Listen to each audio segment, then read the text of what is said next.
Welcome back to Building on a Budget Models for the final part of the Nissan Skyline R34 V-Spec build by Tamiya. Firstly, don't forget to click the subscribe button and hit the bell to stay notified for future builds.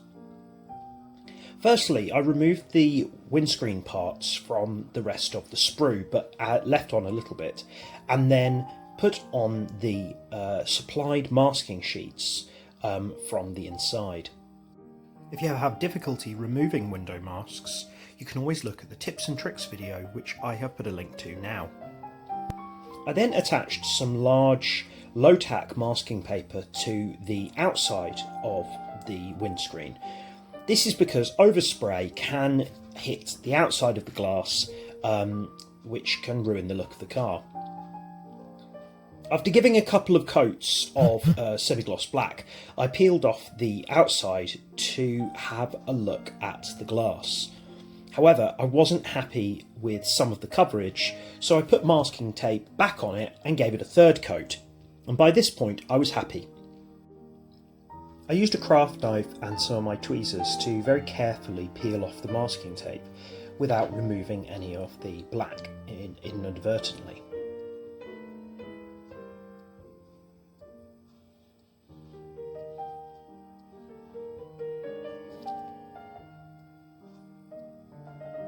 There is a bit of different texture to the windscreen parts on this to help you get the masks in the right place.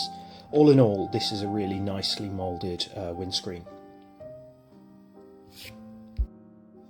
I put a little bit of super glue in the 4 pinpoints and then added the interior tub. This went in really nicely. I then used a little bit of aluminium foil to do the reflective part of the rear view mirror and test fitted the glass parts. I had given the ceiling of the car a going over in light grey semi-gloss and then added the windows and slipped the interior into place. There are nice clips to make sure that you get this positioned well, which is really useful as it means that it can stay in without the need for any glue. If you make any mistakes, you can quite easily remove it. And there it is.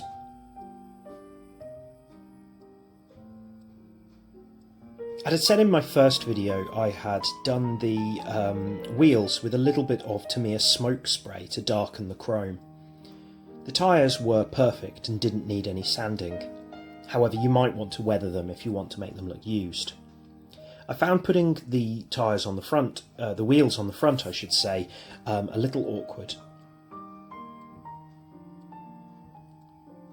I gave the wipers a test fit and then glued them in place with a little PVA. I actually think the front ones should really be fitted before you put the car together, as they are underneath the bonnet ever so slightly, and I found this a little awkward. So my recommendation is do this before putting the car together. Again, I just used a little bit of PVA.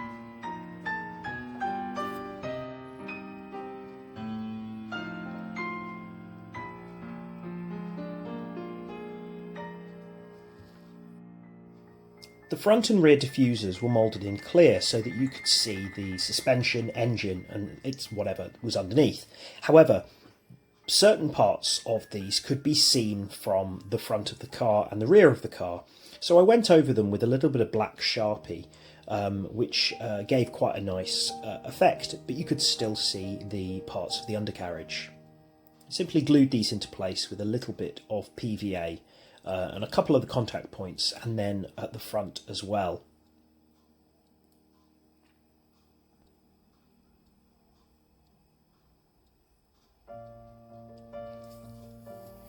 The rear one, as you can see here, has something which look a little bit like Venturi tunnels, but you can see them quite clearly from the back of the car. So I did a little bit more marker pen on this, as you can see here.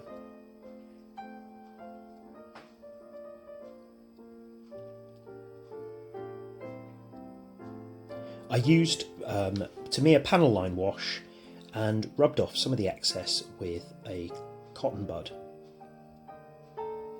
I feel this really helps to make the car look more realistic, but try not to use it too much, as it can make the car look a little messy. Have your cotton bud at hand at all times.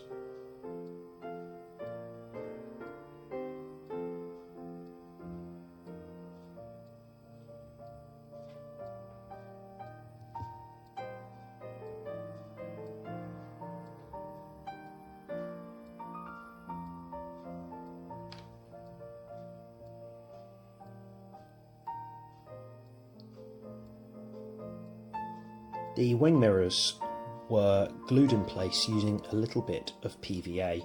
Try not to use too much, as it will seep out through the sides. The mirrors themselves are from the chrome sprue and fit in beautifully.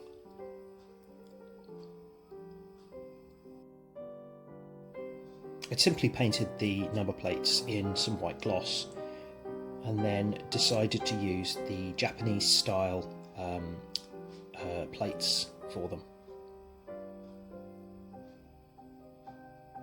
For some reason the decals here are transparent, which means that you could make them whatever colour you wanted them to be. Don't know why this is.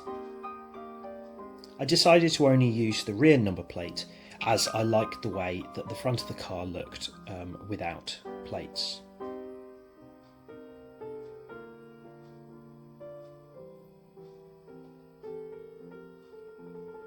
There are nice little pinpoints for them to slot in easily. And here's the final car. All in all, I'm really pleased with how this has turned out. This is a brilliant model from Tamiya, good for the beginner or the more experienced model builder. Lots of possibility for customization as well. No engine, unfortunately, but still a really nice kit. Let me know how you think I got on, if you've built this car as well. Yeah, I hope you enjoyed this, hope it helps you if you are planning to build this. I'm also going to put up a full build video of this without my commentary, for those of you who maybe would prefer to see it all in one go.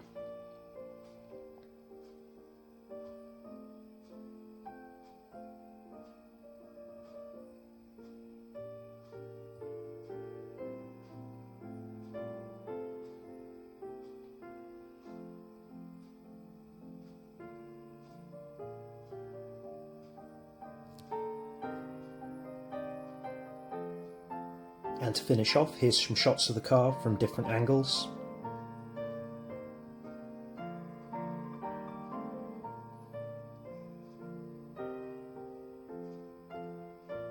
Again, thank you very much for watching. Please comment, like, share and subscribe, and I'll see you soon.